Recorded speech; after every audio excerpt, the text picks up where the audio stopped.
Polisi menetapkan 2 tersangka baru dalam kasus buka blokir situs judi online yang melibatkan pegawai Kementerian Komunikasi dan Digital atau Komdigi. 2 tersangka baru ini terdiri dari seorang pegawai Komdigi dan seorang warga biasa. Ironis, di tengah pemerintah gencar memberantas situs judi online, aparat negara justru terlibat perlindungan bandar judi.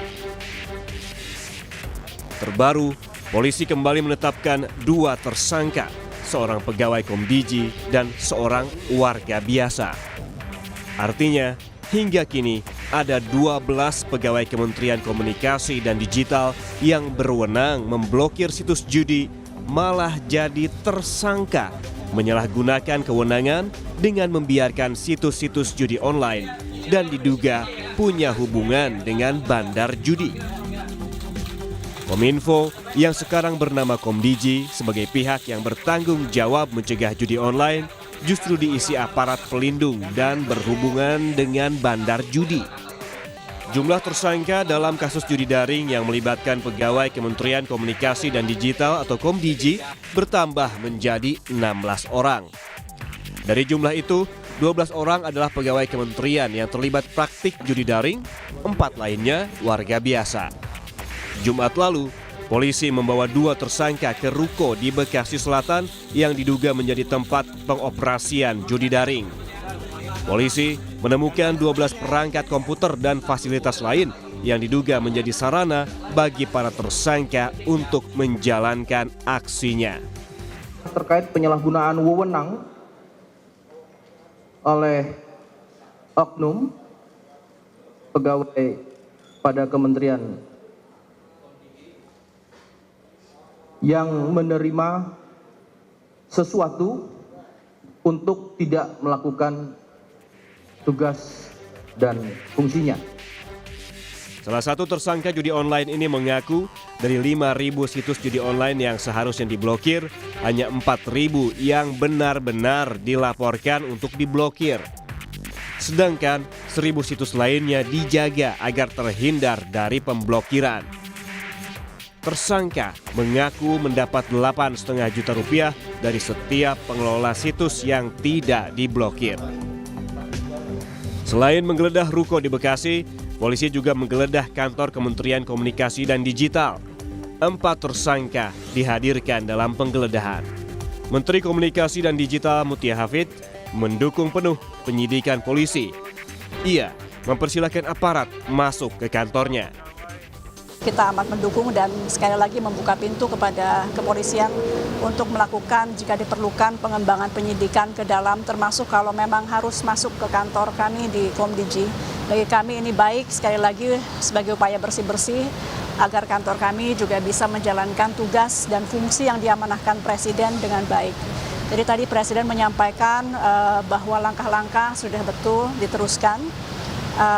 Kita saat ini kan melakukan sterilisasi di lantai-lantai yang terkait. Fenomena judi online menjadi tantangan besar di era digital. Langkah polisi membongkar keterlibatan pegawai pemerintahan dalam judi online patut didukung, sehingga tidak berhenti di 12 pegawai yang sudah jadi tersangka, tetapi harus dicari hingga ketemu siapa yang berada di belakangnya. Tim Liputan Kompas TV. Informasi terkini pasca penangkapan 2 tersangka baru kasus buka blokir situs judi online yang menjerat 12 pegawai Komdigi. Kita tanyakan langsung pada jurnalis Kompas TV Masni Rahmawati. Masni, untuk saat ini polisi menyatakan ada DPO terkait dengan kasus judi online yang menjerat pegawai Komdigi. Lalu seperti apa koordinasi yang telah dilakukan dengan pihak kepolisian dan juga Kementerian Komdigi? Iya, Juno dan juga saudara, untuk memberantas judi online yang tentunya belakangan memang kita ketahui menjerat dari staf dan juga pegawai dari Kementerian Komunikasi dan Digital ini, dari Menteri Komunikasi dan Digital Mutia Hafid ini menyebutkan bahwa terbuka dan mendukung untuk pemberantasan dari judi online yang ada begitu ya, dan berkoordinasi tentunya dengan pihak kepolisian dalam hal ini itu dari Polda Metro Jaya yang mana sebelumnya sudah mengungkap adanya penyalahgunaan wewenang yang dilakukan oleh pegawai dari Kementerian Komunikasi dan Digital, yang ini ada total sudah 16 orang tersangka, 12 orangnya berasal dari pegawai Kementerian Komunikasi dan Digital dan 4 orangnya ini berasal dari pihak sipil. Dan memang tadi saya sebutkan kalau dari Kementerian Komunikasi dan Digital ini terbuka bagaimana nantinya dari pihak kepolisian jika ingin melakukan penggeledahan dan juga pemeriksaan lebih mendalam ke kantor Kementerian Komunikasi dan Digital dari Menteri Mutiafid ini menyebutkan terbuka dan juga akan bekerja sama jika akan adanya penggeledahan seperti itu. Kalau kita melihat kembali pada hari Jumat lalu dari pihak kepolisian dalam hal ini Polda Metro Jaya sudah melakukan penggeledahan di kantor Kementerian Komunikasi dan Digital, juga sudah membawa beberapa barang bukti. Kalau kita melihat itu ada satu box kontainer begitu dan juga membawa tersangka dari kantor kementerian. Dan kalau kita merujuk kembali bagaimana dengan kronologis kasusnya begitu ya, sebelumnya dari Polda Metro Jaya ini sudah melakukan penggeledahan juga penggerebekan di kawasan Bekasi, di mana ini mendapatkan tempat dari atau kantor dari beberapa orang tersangka ini melakukan pengamanan untuk situs judi online. Kalau kita melihat juga bagaimana dengan kronologisnya dari Polda Metro Jaya ini melakukan penggeledahan dan juga menyebutkan bahwa kantor tersebut merupakan kantor satelit yang digunakan oleh tersangka. Dan kalau dari juga pihak kepolisian menyebutkan bahwa sudah melakukan penangkapan pada hari itu, melakukan penangkapan kepada 11 orang, di mana itu merupakan sebagiannya merupakan pegawai dari Kementerian Komunikasi dan Digital dan ada juga beberapa dari sipil begitu. Dan hingga saat ini masih dilakukannya pemeriksaan lebih mendalam dan juga pendalaman kasus begitu ya, apakah nantinya akan ada tersangka baru atau akan ada pengembangan kasus lainnya begitu Juno dan juga saudara. Kita masih menunggu bagaimana koordinasi dari Kementerian Komunikasi dan Digital dan juga dengan pihak kepolisian, Juno. Kita nantikan bagaimana pengusutan tuntas dari pihak kepolisian dan juga Kementerian Komdigi untuk mengusut tuntas dari situs judi online ini. Terima kasih jurnalis Kompas TV Masni Rahmawati dari kantor Kementerian Komdigi.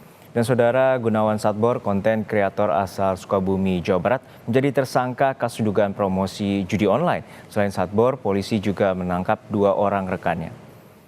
Gunawan ditangkap polisi setelah melakukan siaran langsung di akun TikToknya. TikToker asal Sukabumi yang terkenal dengan joget beras habis ini ditetapkan menjadi tersangka setelah menjalani pemeriksaan di Polres Sukabumi. Selain Gunawan, polisi juga menangkap 2 orang rekan. Melalui pesan singkat, Kapolres Sukabumi AKBP Samian membenarkan penangkapan dan penetapan Gunawan Satbor sebagai tersangka terkait promosi judi online di akun media sosial. AKBP Samian menyebut ia sudah menjadi tersangka. Menurut rencana, polisi akan menggelar konferensi pers pada hari Senin ini.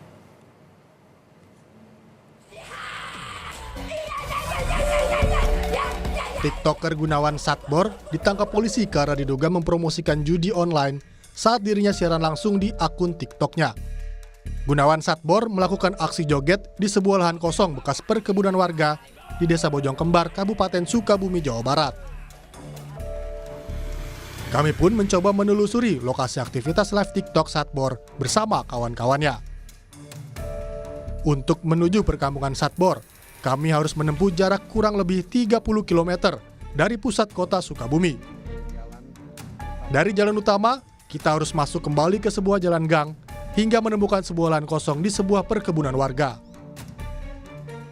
Ya, saudara, ini adalah lokasi yang biasanya digunakan Satbor untuk live TikTok bersama puluhan orang. Dan ini adalah sebenarnya jalan perkampungan, atau kalau kita lihat di depan ini adalah jalan masuk gang, dan ini adalah ada lahan kosong yang memang biasanya disinilah Satbor dan kawan-kawan melakukan live TikTok, joget-joget, dan bahkan mungkin ada satu adegan yang berguling-guling.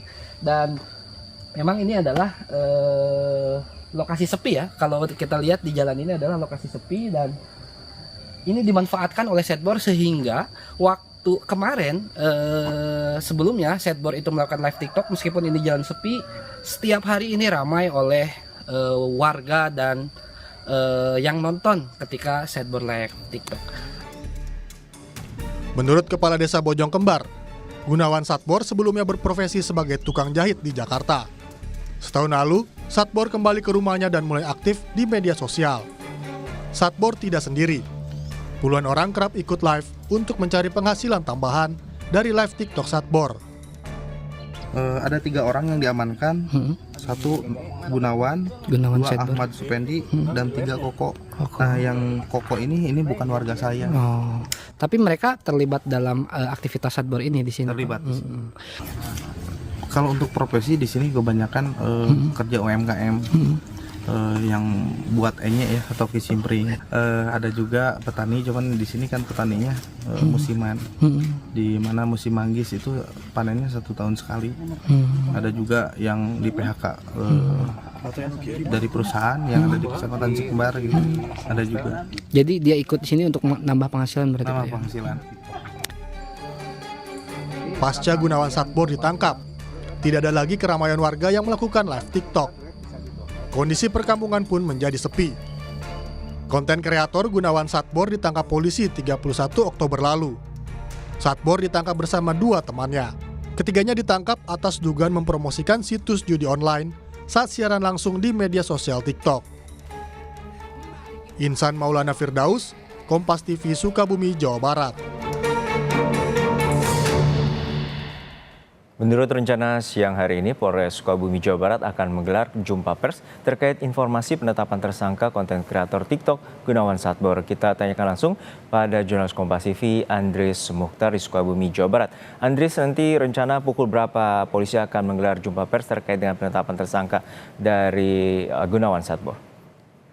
Ya, baik Juno dan saudara, saat ini Polres Sukabumi yang sebelumnya telah memeriksa Gunawan Satbor dan 2 warga lainnya, dan kepolisian telah menetapkan Gunawan Satbor ini menjadi tersangka, dan rencananya hari ini atau siang ini Polres Sukabumi akan menggelar jumpa pers atau press conference yang dilakukan oleh di jam 1 siang ini, dan Gunawan Satbor saat ini dan keluarganya dari ditetapkan menjadi tersangka. Begitu, Juno.